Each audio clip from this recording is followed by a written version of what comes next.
Salut à tous, c'est Sakura Wars. Nouvelle vidéo sur The First Descendant et une vidéo qui va parler du tout dernier légataire qui vient de sortir à la mise à jour. On va parler de Dia. Dia, la fille de Gley. C'est parti. Dia est un légataire de type froid. Cette fois-ci, nous avons affaire à un légataire de type froid. Pour ça que on va utiliser des compétences et bien sûr un réacteur lié à ça. On va commencer d'abord par les armes qu'on va utiliser avec elle.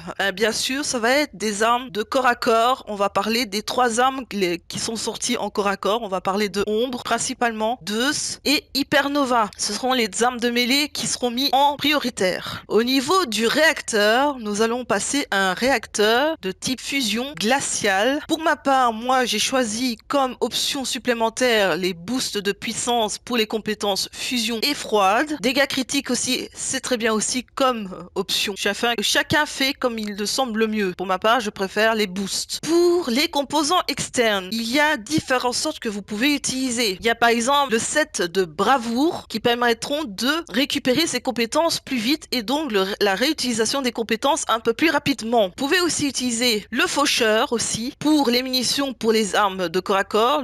Les coûts des compétences, ce sera pas intéressant, mais la puissance des compétences, par contre, ça l'est aussi très important. Il y a aussi la possibilité de faire un mélange avec des composants externes de chasseur pour le temps de rechargement des compétences et du mage éclairé pour la puissance des compétences. À vous de voir ce qui vous semble mieux pour utiliser votre légataire de façon efficace. Pour le chien, je vous conseille de prendre, comme vous pouvez voir, le limier de Vesper pour les munitions, justement pour les armes de corps à corps comme l'épée 2 et même aussi Ombre, ou on va prendre le chien de berger d'Agios et là ce sera pour les PV. À vous de voir si vous voulez favoriser les PV ou les munitions. Passons au build. Ici, je vais vous présenter 2 builds avec les 2 nouveaux modules transcendants réservés avec Dia. Mais d'abord, on va commencer par le module de déclenchement qui va nous intéresser. Celui qu'on va utiliser, c'est celui-là pour les 2 builds, c'est brise-glace. Quand vous attaquez un ennemi qui subit des engelures avec une arme éthérée, vous infligez des dégâts à la cible aux ennemis proches en plus de vous. Confère brise-glace. Donc c'est des puissances de compétences un peu plus améliorées et aussi pour la portée des compétences. Le premier module transcendant que je vais vous présenter, c'est glacier explosif. Qu'est-ce que ça va changer? Principalement, ça sera pour la 4e compétence. Ça va vous permettre de lancer avec son épée un cercle comme la façon de Inès, sauf que ce cercle, il va projeter des sortes de petits cristaux de glace et donc refroidir la zone là où les ennemis se trouvent. Et ça va toucher la première compétence, la collision de flocons. Ça veut dire que vous aurez des dégâts de type flocon sur le mob que vous allez toucher. Bien sûr, manœuvre aérienne est toujours là. Accélérateur de stimulation pour les PV et en plus, malheureusement, ça réduit les PM. Mais ici, ça ne nous intéresse pas parce que Dia est un légataire comme Gley, c'est-à-dire qu'elle ne dépend pas des PM. Donc, on peut utiliser tranquillement alors conversion de PM pour le rechargement des compétences en plus de dual-ST pour le rechargement des compétences. On va utiliser pour les dégâts critiques et le taux des coups critiques, ligne de front et mesure d'urgence. Pour les compétences de type fusion, nous allons utiliser fusion focalisée, focalisation des compétences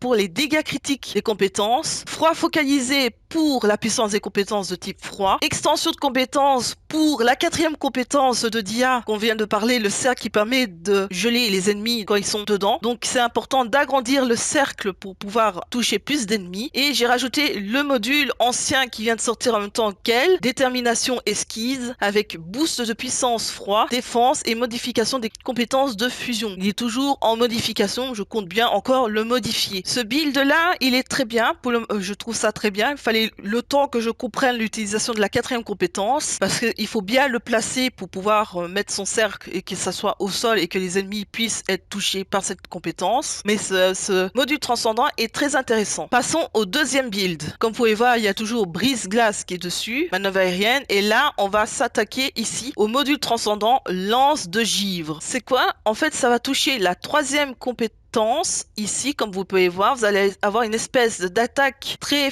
foudroyante et qui va vous permettre d'utiliser une lance qui pourra transpercer son ennemi de part et d'autre. Marque destructrice, ça fait partie aussi de lance de givre pour attaquer les cibles par prison de glace. Donc vous voyez que l'ennemi il est touché par des petits cristaux et il est un peu, comment dire, en PLS face à cette attaque. Ici on a quelques modules qui vont changer par rapport au premier build que je vous ai montré. Qu'est-ce qui va changer ici? Hyper concentration. Infliger un coup critique par une compétence confère tir concentré, ce qui augmente les dégâts critiques des armes à feu pendant 15 secondes. Donc ici c'est ça va être intéressant avec la lance. Bien sûr il n'y a pas extension de compétences dans ce build là avec lance de givre. On a toujours accélérateur de stimulation, on a conversion de PM qui est toujours là, doigt lesté, froid focalisé, focalisation des compétences, ligne de front et mesure d'urgence pour les coups critiques, et cette fois-ci nous avons contrôle d'amplification pour la portée des compétences et son bouclier qui va être augmenté. Ça c'est le deuxième build pour avec lance de givre. Pour la modulation archéonique, qu'est-ce qu'on va regarder? La puissance des compétences, la durée des compétences. Et comme cellule mutante, comme on va arriver là-haut, on va utiliser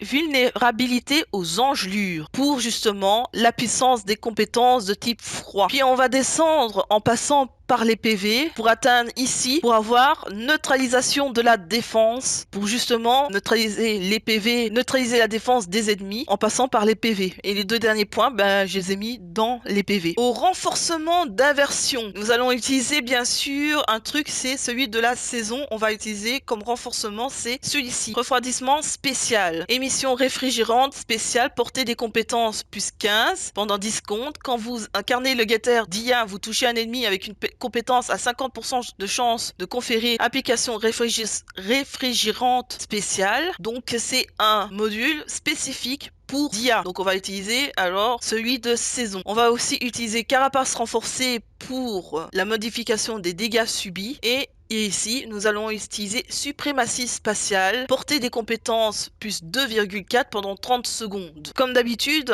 on sait très bien que les légataires, quand ils sont nouveaux, ils sont hyper forts, très puissants, etc.